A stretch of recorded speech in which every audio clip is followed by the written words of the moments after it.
ABC One Television. ABC One Television. Le leader en actualité. Bonjour, bonsoir fidèles internautes partout au message qu'on a habitué na ABC One, la chaîne numéro 1 où il toujours d'actualité. Bienvenue dans l'émission Nabiso analysant ensemble Automesana pour analyser Maïzo les la République démocratique du Congo toujours Jésus-Christ est le number one Kimia et régner partout dans ma botte na binoto et les sous pour analyser marche ya inyenté où ils allaient qui proclamer na moko alelo ils a reporté na date moko ultérieure toko be ali sous absence ya ba président Misatu na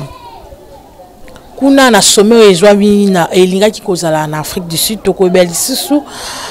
gratuité enseignement où ils allaient toujours incertaine en étant République démocratique du Congo tokobeli sous likambo ya ministre économie Akasia où ya bengisa ki bande konaye provenant ya province natale na ye nde tolobaka toujours toza on a pour accompagner l'actualité ya République démocratique du Congo to biso ce que c'est depuis quelques jours où bande kona biso baza massacré kuna en Afrique du Sud suite ya xénophobie où ils ont régné to éviter cause nango ezani et kota kina ba Congolais na ba Nigérien mais oyo tozali ko déplorer depuis mikolo eleki ba autorité na biso bazotika toujours kimia makambo oyo bazo beloko mokote bande ko na biso tandis que bazo kufa bazo sala makambo oyo eza vraiment na kitoko penza te bande ko misusu batindi ba audio par-ci par-là pour na tina koloba ete ba ambassade oyo ya biso kuna pona koya na République démocratique du Congo comme il passe bazo futsa bango plus de $100 pour ba na kozwa moyen ya kozwa vol pour ba na Kinshasa likambo ya boye bande ko balandi ezo pesa pasi komona et sali déjà mikolo ebele bozo benga bo tindela nga ba vidéo nde bozo mona bilili bazo illustrer déjà bande ko na biso bazo zika na kotumba mamoto bazo zika bazo beta bango bazo kata bango bazo tintika bango ba likolo escalier ti na le bateau escalier na immeuble s'il vous plaît pour na ko bamba bango na sie eloko oyo basali eyebanité Congolais pourquoi azo souffrir ti na niveau oyo Congolaise fongola misu mboka na yo oyo etondi ba richesse ebele ezali République démocratique du Congo photo ya ndela lobaka tout le temps to ya to libérer mboko na biso na captivité oyo toza nango tango nyonso na beyelaka état d'esprit fo ezala pour na tina to kimisa banguna oyo bazo kamba mboka na biso bazo batama na sima mutu moko boye or ezaka bango moko nde bazo régner bande konanga to ebiso ce que il fallait sommet moko ezala kuna Afrique du Sud concernant économie ya monde oyo président Kagame ya Congo Brazza ya Rwanda plutôt je m'excuse fala zalawana président ya Malawi fallait azalawana y compris na monsieur Félix Tshisekedi mais ba saboter yango baloba ko se présenter kunate parce que bazo torturer ba peuple na bango est-ce que ça la meilleure façon ya ko sala makambo point d'interrogation ko saboter eza nango kaka eloko moko boya pété mais biso to bandai kozela ba déclaration forte to bandai kozela eloko moko ma casse plus que ça mais lelo au grand matin balobi que ba ko kendete ba saboter yango parce que bande ko na biso bazo kufa kuna est-ce que en tant que autorité en tant que président de la République na makambo ya boye est-ce que la chose à faire ezaka ko saboter ko kende sommet wana te na Afrique du Sud ou bien il fallait ko pesa ba déclaration beaucoup forte bande ko na biso na kimia toujours moi bande ko na biso ndi bazo kufa sans pitié na ebité ma wizara sur na mitema ba ko kata mutuni tambo toujours se référer toujours mon randi bando mo biso na est n'est pas ba rwandais bande ko kata biso de la sorte bazo kata bazo tumbo bazo bo yango to mo na Afrique du Sud bande ko na biso bazo kufa bazo kata bango bazo boma ba oh là là mais jusque là gouvernement et saboter na okaka sommet ezolobe eloko moko te moi je pensais que biso tozara toujours ka pona olobati ko apporter ba solution pour la nité ko dépêcher une équipe moko pour na kokene ko rapatrier bandeko na biso bazakuna eloko pe malongi za rappel mboka ngo izana nguti boye la kanini ko ki kuna tala lelo vraiment ezopesa biso pasi to ko kolia ti to ko la ti komona comment bazo torturer bandeko na biso kuna Afrique du Sud vraiment président de la République est-ce que musale tango bozo se vaguer dans ma distraction il y a investiture au gouvernement ba oui a pe perdre na idée passe bazo bunda tandis que jeunesse il y a belé à makasi kuna Afrique du Sud zo kufa to ebiko nazo kisamino mwasi mamuke ndeko na biso moko bakata ki mikie ya mwasi na end bakate ki pa mobali bakate mike ba ndie ba selection ki nini ndeko Cynthia nikamwana na Kinshasa to na gouvernement na biso eleka nango inaperçu mutasala eloko azate toka ki lisusu kuna na Chine pe na Corée bande ko beta ba Congolais bazo beta bango bazala déjà peuplé biso tozo ya kuna suto to ntamboka na bango bazo beta ndenga ko sakana te mais gouvernement la biso toujours bazo se taire to tu comme on a lisusu na Angola ba refoulé bande ko mso ndenga ko sakana te elo morote kaka diplomatie voyage lelo lobilo metangu makila ba Congolais zo tanga na bamboka bapaya bande ko ba Congolais ba kende kuna sentiment te ba kende pona ko luka moyen ya ko vivre mboka eza pasi na belaka toujours dollar bande telema à 17 000 lelo ki tarate na belaka tango nyonso ko lia ba peuple congolais na passe to lia mbala moko na journée $50 et le bana biso sur le côté au lieu ka ko tiema masango fufumbongo esili pouvoir d'achat ezate Congolais comme ko se refuser libane ya mboka poizo moyen ya eloko ko lia metalande bazo maltraiter biso nanya ko ba na place ya Congolais place bango bazali bino boyebi kaka ba je ba théâtre na ebité tant mususu ezali na complicité ya ndeko a message ko nyoko peuple congolais banda kala moi je constate que cause a pe bongo atinima comment se fait-il président na bango lobi ke bati ka xénophobie ala bazo tikate c'est que bato bazo bomana baza commander mwana mboka telema mwana mboka to soutenir bandeko na biso tout ba kufa na Afrique du Sud to gardaka toujours une minute de silence na ba prière na biso si une minute de silence au bondeli pona bango en tout cas nzamba sunga bango po ezo pesa passe comme na mambo aboui hein tant bozo koma que au non sommet économie mondiale fallait za la kuna ba saboter yango pona tina bande kuna so bazo est-ce que likambo sala nde yango wana biso to banda ozela yango te to ozela ba étudier à campus webi que bazara na bango toujours présent na makambo moko etali soulèvement ba telemi ba lobi que vendredi biso tout na ambassade d'Afrique du Sud ba lobi marche pacifique en tout cas bande ko balandi ngazo lobi za la pacifique te po ba sali bande ko na biso za ba bengani bango pacifiquement te ba bomi bango pona nini ko dorloter ko bercer bango to ebi nga na kotanga na ba kombo ba société na bango za ba Shoprite na tangi na wana biloko na mweze bele ba sud africain zawa ba ko tsambo ba teka à l'aise bande ko nga to telema to ke ko bengana bango to koteli bango pena tina biloko na bango to bengani bango pombo ko eza bango te za biso pourquoi Congolais ko ba ko sakane na niveau na tele mingi na point parce que ça fait mal l'air est grave pona nini ko sala Congolais bo pona nini asala nini bande ko nga soki nga na to telemité mboka oyo mutakoluba biso azate donc to kanisa pe que donc eza na oyo eloko moko tant Kabila azali na pouvoir azala ki na pouvoir ko lo mambo te ezali na oyo silence yango nous continuer na silence bino bo kene ko s'entretuer kuna na investiture ba kotina ba drapeler ba kotina ba nini tandis que bande ko na biso bazo kufa j'insiste bande ko na ngai kuna Afrique du Sud pardon bozonga okate na lokuta papi bozonga na mboka na bino mboka ya bakoko na bapasi na bisengo na biso to fanda mais to ebi que to hôtel ma peuple a se prendre en charge to hôtel ma pona tsako bengana monguna on a bela katango nyoso na kombo ya Mese Kabila kabangi to ko bengana ye na pete tant bozo ke ko sala ki camaraderie na ba Rwandais tant bozo sala ki camaraderie na ba to soki ndenge na ndenge population zo kufa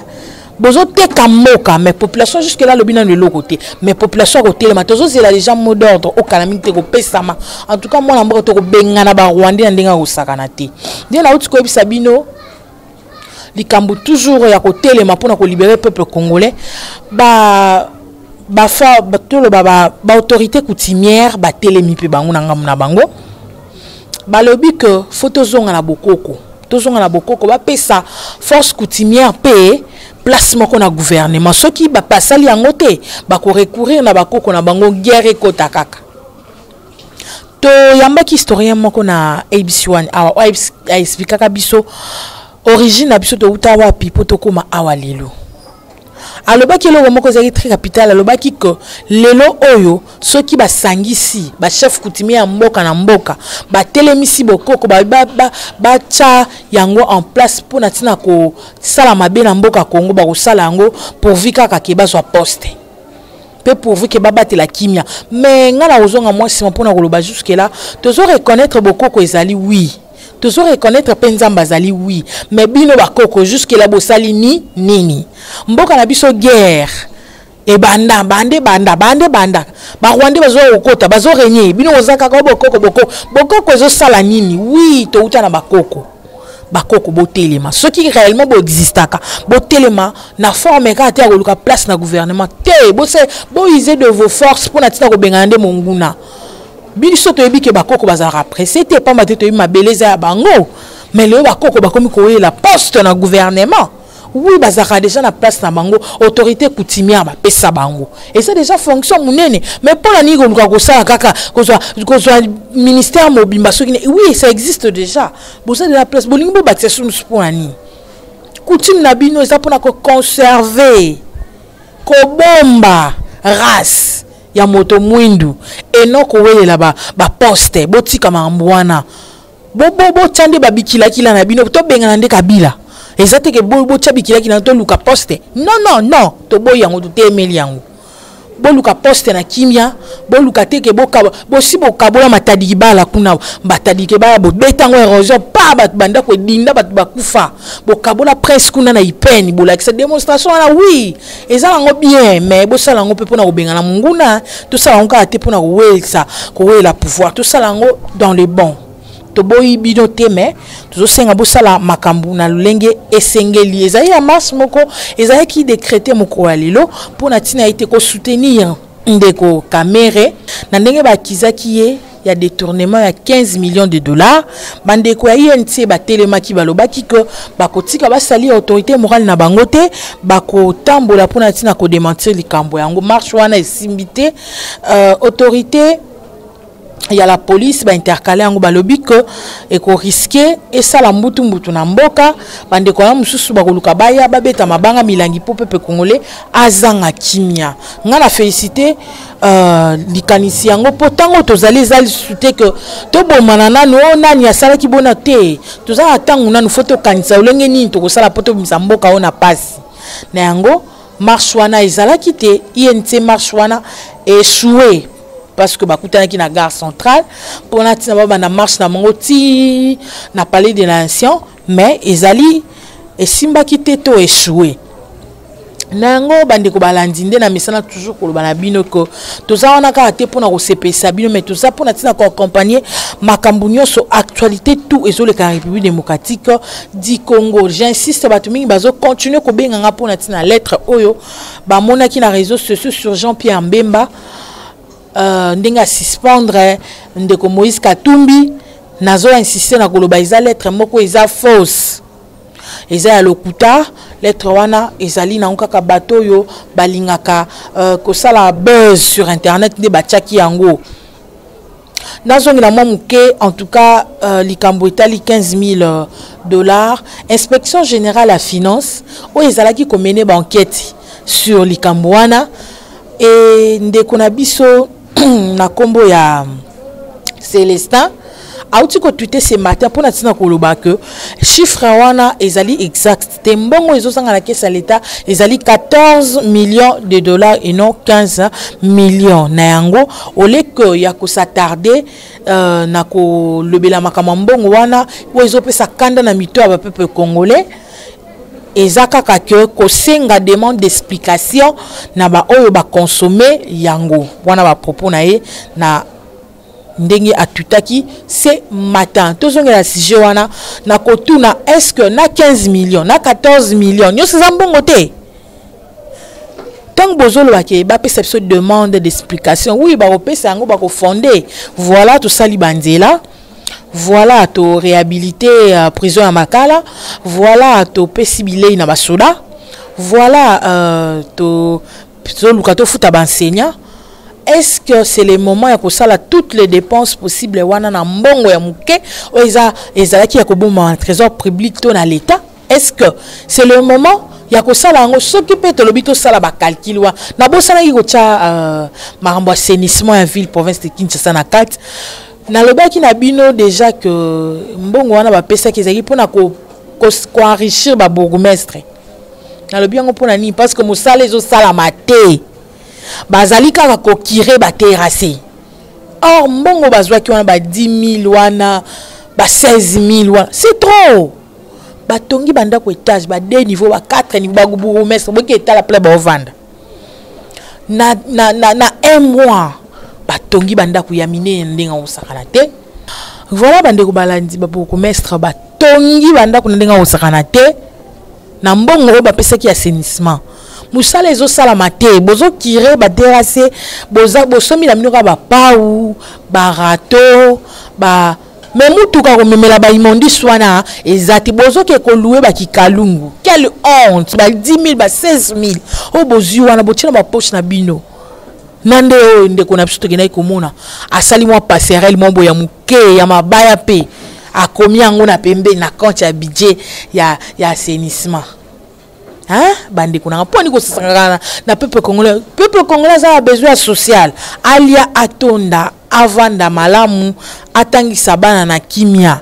peuple congolais a besoin beaucoup ça kosaka été tracasserie on a insisté ka continue ka ba mama ngani bateka ba 100 francs ba 200 francs bino ba soda ba sous ordre bo pesa bo torturer population bo kende au Congola ba mbongo singa bango mbongo bozo yibaka biloko na bango bozo kanga yango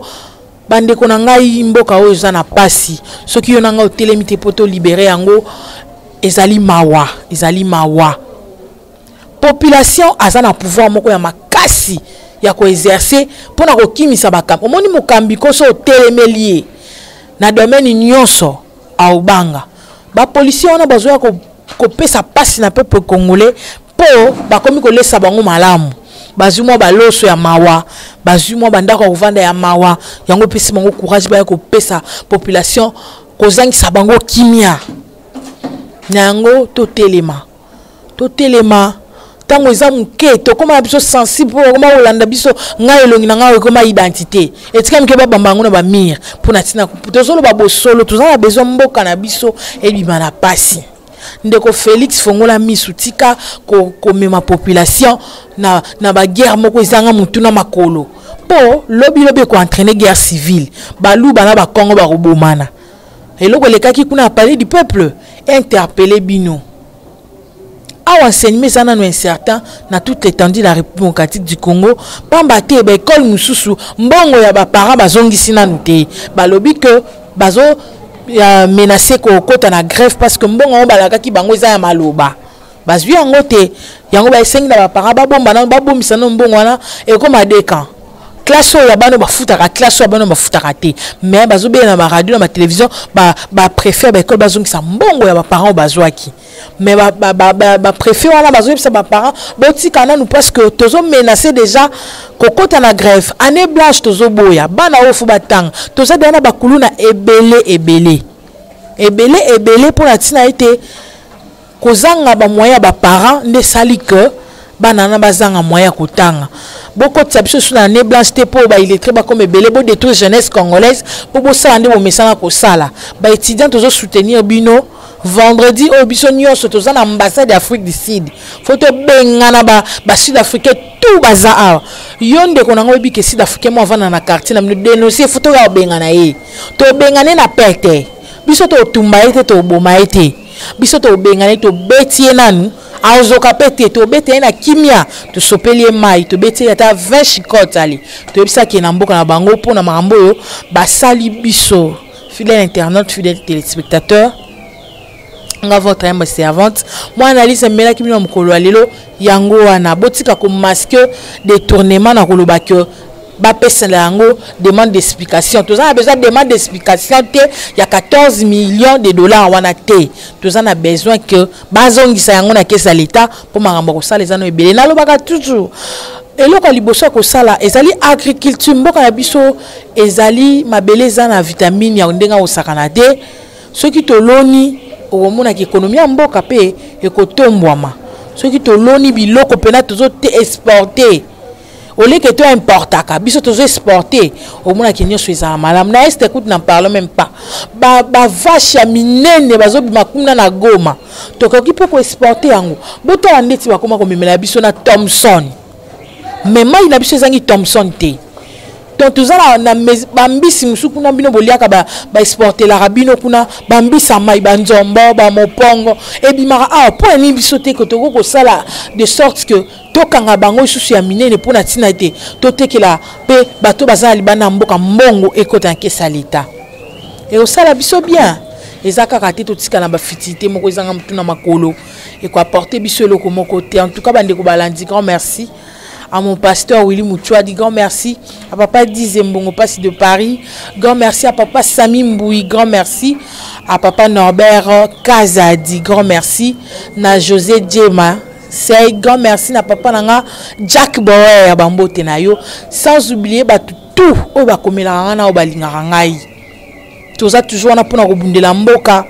Yo qui est bisapé mouninga, n'oubliez pas de vous abonner massivement à ABC One. Grand merci à ma patronne, à maman Chantal Ayao, également à Moté Manae Papa Osé. Grand merci Nabino, tout grand merci à Montréal Aimé Kasaka. Grand merci également au cordon Jimmy Boembe. Quant à moi pour na lelo, na suko na tokuta na mikolokoya. Au revoir, bye.